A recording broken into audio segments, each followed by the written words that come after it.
Hey there everybody, and welcome back. This is the last week of April, and this is the week preceding our National Day of Prayer here in America. And as I was thinking about that and praying about that, I thought it would do us all good to stop and think about that, maybe learn a little bit about the history of it, but primarily focus on why is there a National Day of Prayer? What does it mean? And how do we incorporate prayer every day into our families and our homeschool? So that's really the thrust of what we're going to talk about today. But first, since we're homeschoolers, let's learn a little bit of history about this National Day of Prayer because it's actually pretty fascinating. In 1775, the First Continental Congress called for a National Day of Prayer, which really isn't surprising, knowing what we know about how our country was founded and the religious liberty that everyone was seeking. But that is when the very first call for a National Day of Prayer was. It happened, and then it went on in 1863. Abraham Lincoln called for another National Day of Prayer. So these are very specific, everybody stop, let's focus on this type events. But then it wasn't until 1952 that the wheels really started going into motion for what we know as our National Day of Prayer every year. In 1952, Conrad Hilton, who is president or was president of Hilton Hotels, and a congressman from Kansas, first initiated discussions about having a National Day of Prayer. And stuff happened through the years. It was actually first observed in 1983, so as a National Day of Prayer, an actual specific time. And then in 1988, President Reagan signed into law that the first Thursday of May would be deemed a National Day of Prayer for our country. But even before that, to this day, there have been 144 calls by sitting U.S. presidents for prayer, for humiliation and repentance before God, and for thanksgiving and fasting.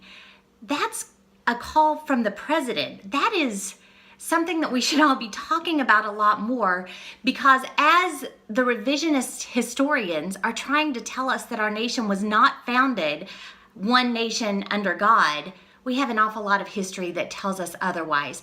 So I thought it was fascinating to learn about the National Day of Prayer. What I found too was their mission statement is something that I hope will resonate with you, and I hope will be something that you really desire for your own family. And that is, the mission statement of the National Day of Prayer is to mobilize prayer in America and encourage personal repentance and righteousness in the culture.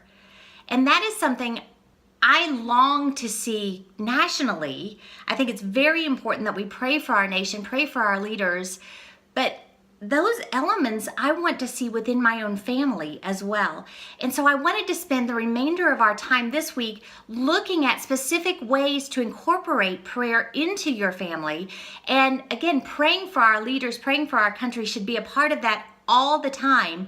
But I think that if we as believers specifically, really intentionally inject prayer into the fabric of our lives, that we will see huge revival within our own families, and then by God's grace, that can go out from there. So I wanted to talk to you about some of the things that we have done through the years, but tell you that if you want to get to know your children better, if you want to see what is in their hearts, pray aloud with them. Allow them to pray freely and openly. Give them the confidence to talk to God that way. I went way back and found, this is a journal that we kept when I only had 3 children. They were young, but every night we would get together when they were little and we would pray together, and I would give them opportunities to talk about how God has answered prayer. And I bring this out because I know so many of you have young children, but listen to some of these things that my kids said at that point. Some of the things that they were thankful for that God answered their prayer for. My oldest said, "God help me not to throw up anymore." That was a big deal to him. But then my second one said, "God let me cuddle with mama," which, reading that now, and he's 15 and big and still likes to cuddle with mama, that about moves me to tears every time I see it. There are things in here that we got to go to Anna's house. We got to see our friends. I got to ride on a bus for a field trip. All kinds of things that to my young children were so very, very important. When we go forward though, and I look at some of the things that we've talked about lately, we're talking about heavier things like a friend that had cancer that got a clean bill of health. And all kinds of things like that my children are thankful for. Thankful that they passed the driver's exam. That's where we are now. But it's really an amazing journal of how God has worked from the time they were very, very little until now.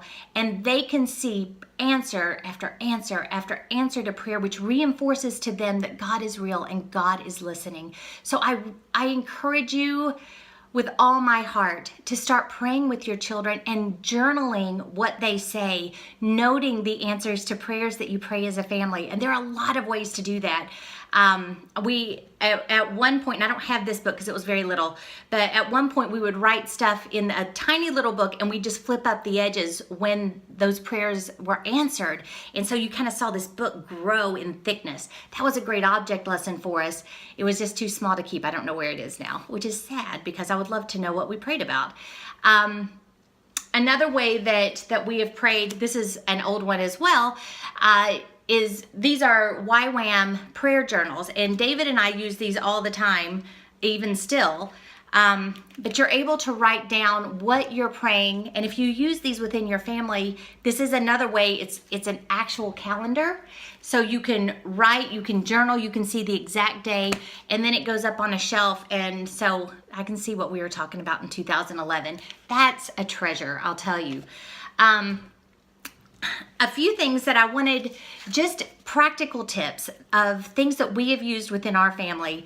One year I made prayer folders for us all, and we printed up Operation World charts, which had information about population and religious and ethnicity from these different places, and we would go through and we would pray for people groups all around the world. We had a map in the middle of it that showed kind of the 1040 window. We would pray for those believers that were in persecution. When you pray like that, you are really opening your children's minds to what's going on outside of the borders of our own land.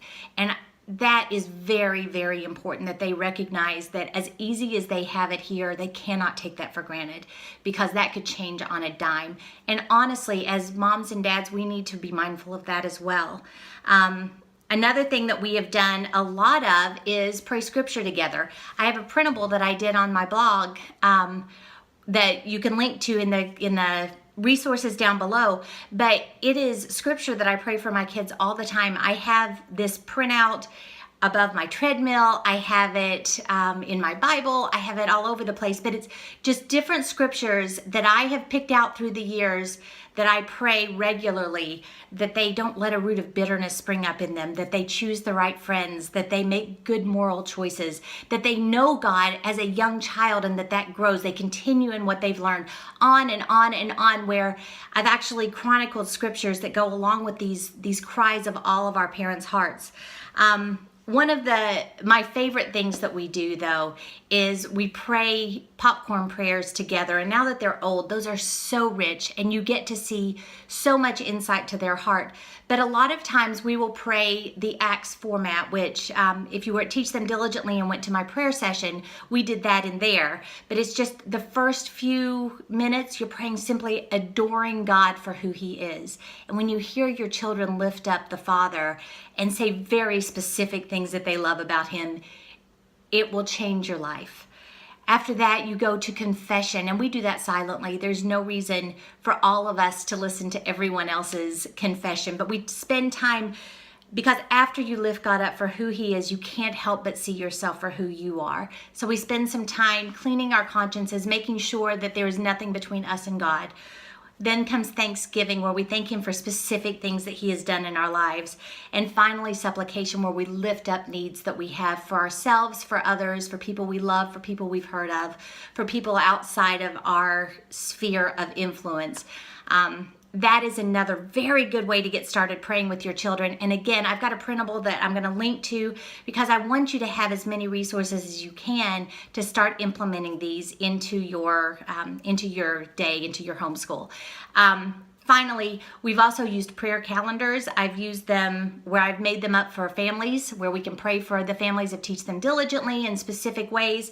I've made them blank where we can fill them in or pass them around. We've done them at church where ladies' fellowships and such. I've passed them all around, and then we are praying for one another. It's a great way to build community as well as build relationships within your family.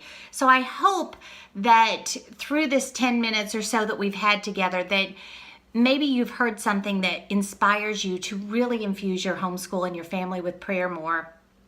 If you have any questions, if you have ideas, ways that you have done it, I would love to hear that.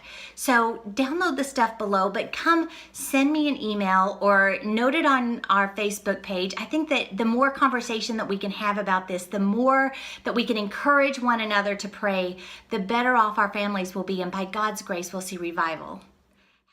Teach Them Diligently is here to support your family's homeschool and discipleship efforts year-round. So follow along. Subscribe to our YouTube channel and be ready for encouraging tips and insights all year long.